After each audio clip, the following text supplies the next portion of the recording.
Champions ট্রফির উচ্ছ্বাস যেরকম রয়েছে, সেখানে এখনো পর্যন্ত কোথাও গিয়ে বিচার পাইনি আমরা, সেই কষ্টও রয়েছে। অভয়াকাণ্ডের ভয়াবহতায় শিহরিত হয়েছে গোটা বিশ্ব। 7 মাস পেরিয়ে গেলেও এখনো পর্যন্ত পেলেনি ন্যায় বিচার। বিচারের দাবিতে ফের পথে নামল নাগরিক সমাজ। জোড়া মিছিল থেকে গানে স্লোগানে প্রতিবাদে সামিল সর্বস্তরের মানুষ। আর কবে মিলবে ন্যায় বিচার? নারী নিরাপত্তার এই ঢিলেঢালা ছবিটা বদলাবে আর কবে?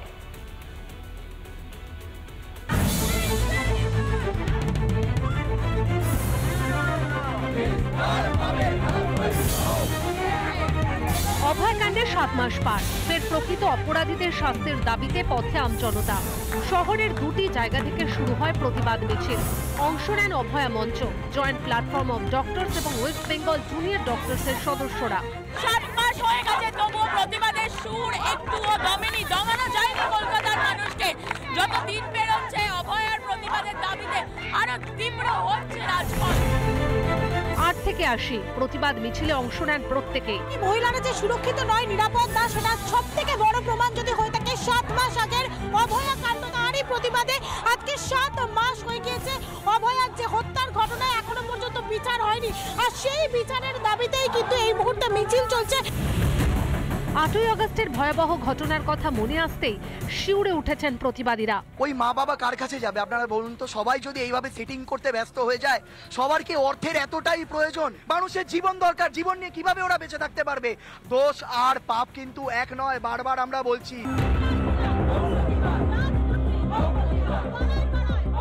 মানুষের রাগ যে এতটুকু পড়েনি তার প্রমাণ দিয়েছে কলকাতার রাজপথ। শারীরিক প্রতিবন্ধতাকে জয় করেও আজকে অভয়ের বিচার চাইছেন। যে থ্রেড কালচারের বিরুদ্ধে মুখ খুলে খুন হতে হয়েছিল অভয়াকে, মিছিলের সেই দুর্নীতির বিরুদ্ধে সরব প্রতিবাদীরা। আমাদের সারা রাজ্য জুড়েও এখন এই যে উৎপাত শুরু হয়েছে, যে থ্রেড কালচার উৎপাত কিংবা দুর্নীতির উৎপাত, এগুলো অবসান ঘটানোর জন্য আমাদের এই মিছিলে হাঁটা। মিছিল থেকে যাদবপুরের ঘটনা নিয়েও সোচ্চার হন প্রতিবাদীরা। একটি ছেলের ওপরে গাড়ি চালানো হলো, ছাত্রের ওপরে, সবটা মিলিয়ে রাজ্য তো ভালো নেই, আমাদের তো পথে নামতেই হবে। অন্যদিকে অভয়াকাণ্ডের প্রতিবাদে আরজি করে নাগরিক কনভেনশনের ডাক দিয়েছিলেন চিকিৎসকরা। এই আন্দোলন গোটা রাজ্য জুড়ে হয়েছিল। আগামী দিনে প্রয়োজনে আবারও কিন্তু পথে নামতে হবে, এই বার্তাই এই নাগরিক কনভেনশনের তরফ থেকে দেওয়া হচ্ছে।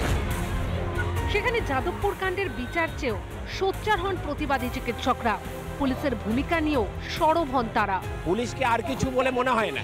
আমরা বিভিন্ন জায়গাতে যা ঘটনা ঘটছে, সেখানে যা পুলিশ অবস্থান নিচ্ছে, যাদবপুরের ঘটনায় যে অবস্থান নিয়েছে, অভয়ার কাণ্ডে যে অবস্থান নিয়েছে পুলিশ, তাতে শাসক দলের ক্যাডার মনে হয় পুলিশকে দেখে। অভয়াকাণ্ড থেকে যাদবপুর, মমতাময়ী রাজ্যের দুর্নীতি আর অত্যাচারের পাল্লা ক্রমেই ভারী হচ্ছে, যা বুঝতে পারছেন রাজ্যবাসী। তাই রাজ্যের বুক থেকে এই নপুংসকদের উৎখাত করতে জোট বাঁধছেন সমাজের শুভবুদ্ধি সম্পন্ন মানুষ। রিপাবলিক বাংলা। রাজ্যে লাগাম টানা যাচ্ছে না নারী নির্যাতনের অভিযোগে। এবার তৃণমূল কার্যালয়ে যৌন নির্যাতনের শিকার প্রাক্তন বিজেপি নেত্রী। অভিযোগ, এতদিন বিজেপি ছাড়ার জন্য চাপ দেওয়া হয় এই মহিলাকে। বিজেপি ত্যাগ করেও রেহাই পেলেন না তিনি। তৃণমূল কার্যালয় অঞ্চল সভাপতির হাতে যৌন নির্যাতনের শিকার এই মহিলা, এমনই অভিযোগে উত্তেজনা মেদিনীপুরের নারায়ণগড়ে।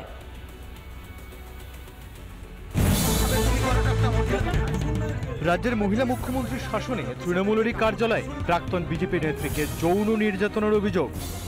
পার্টি অফিসে ডেকে যৌন হেনস্থার ঘটনায় শোরগোল মেদিনীপুরের মকরামপুরে। অভিযোগ, বিজেপি ত্যাগ করেছেন, এই মর্মে তৃণমূল পার্টি অফিসে লিখিত জমা দিতে বলা হয়। সেই মতো রবিবার দুপুরে জমা দিতে গিয়েছিলেন তিনি। তখন ওই মহিলার ওপর অঞ্চল তৃণমূল সভাপতি লক্ষ্মীকান্ত শীত যৌন নির্যাতন চালান বলে অভিযোগ। আমার স্ত্রী আগে বিজেপি করতেন, বর্তমানে বিজেপি ছেড়ে দিয়েছেন, দল ছেড়ে দিয়েছেন।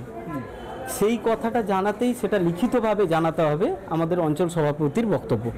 এবার সেই লিখিত দরখাস্তটাই দিতে টিএমসি পার্টি অফিসে গেছে। খানিক পরে আমাকে বাজারের লোক খবর দিল যে তোমার স্ত্রী ওখানে অসুস্থ হয়ে পড়ে আছে।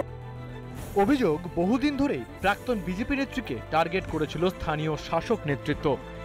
কদিন আগে ভদ্রমহিলা হঠাৎ একটা ভিডিও বার্তা দিলেন, তার স্বামীর দোকান মকরামপুরে আছে, সেই দোকানটা বহুবার তৃণমূল বন্ধ করে দেওয়ার চেষ্টা করেছে। সেই দোকান নিয়ে গোলমালের জন্য ভদ্রমহিলাকে তৃণমূল প্রস্তাব দিয়েছিল, আপনি রাজনীতি থেকে সরে যান। পুলিশ আগে ব্যবস্থা নিলে এই দিন দেখতে হতো না বলে অভিযোগ নির্যাতিতার। আপনাকে আজকে ডেকে নিয়ে গেছিল পার্টি অফিসে? দীর্ঘদিন ধরে বারবার পুলিশের কাছে গেছি, পুলিশ আমাকে কোনো সহায়তা করেনি। অ্যাক্সিডেন্টের জন্য পুলিশ নাই। তৃণমূল পার্টি অফিস থেকে প্রাক্তন বিজেপি নেত্রীকে উদ্ধার করে প্রথমে মকরামপুর গ্রামীণ হাসপাতালে নিয়ে যান তার স্বামী। পরে তাকে স্থানান্তরিত করা হয় মেদিনীপুর মেডিকেলে। ঘটনার প্রতিবাদে জেলা পুলিশ সুপারের কার্যালয়ের সামনে বিক্ষোভ দেখায় বিজেপি। জেলা পুলিশ সুপারের কার্যালয়ের সামনে ঠিক এইভাবেই বিক্ষোভ প্রদর্শন বিজেপির, এবং যতক্ষণ না পর্যন্ত লক্ষ্মী সিটকে গ্রেপ্তার করা হবে ততক্ষণ পর্যন্ত ঠিক এইভাবেই কিন্তু জেলা পুলিশ সুপারের কার্যালয় ঘেরাও করে অবস্থান বিক্ষোভ চালাবেন তারা, এমনটাই কিন্তু জানাচ্ছেন। কারণ আমরা মনে করি এসপি যদি পদক্ষেপ করেন তবেই রেপিস্ট লক্ষ্মী সিটকে গ্রেপ্তার করা যাবে। তাই স্বাভাবিকভাবেই এসপির কাছ থেকে পজিটিভ অ্যান্সার পাওয়ার জন্যই আমরা যেখানে অবস্থান ধর্নায় বসেছি। বিষয়টি তদন্ত করে দেখতে হবে বলে দাবি জেলা তৃণমূল নেতৃত্বের। কথা বলার চেষ্টা করব জেলা তৃণমূলের সভাপতি সুজয় হাজরার সাথে। সুজয়বাবু নমস্কার। লক্ষ্মীকান্ত সিট, তার বিরুদ্ধে অভিযোগ, কি বলবেন? সত্যতা যাচাই করার প্রয়োজন আছে। যাচাই করে নিশ্চিতভাবে আমি আবার বলছি যে যদি এই ঘটনার এতটুকু কোথাও সত্যতা থাকে তাহলে এই সভাপতির বিরুদ্ধে দৃষ্টান্তমূলক শাস্তির ব্যবস্থা আমরা করব। সব মিলিয়ে গোটা ঘটনার রেশ কোন দিকে দাঁড়ায় সেদিকে গ্রাউন্ড জিরো থেকে নজর রাখবো আমরা। মেদিনীপুর থেকে ক্যামেরা পার্সন মৃন্ময়ের সঙ্গে সুদীপ্ত, রিপাবলিক বাংলা।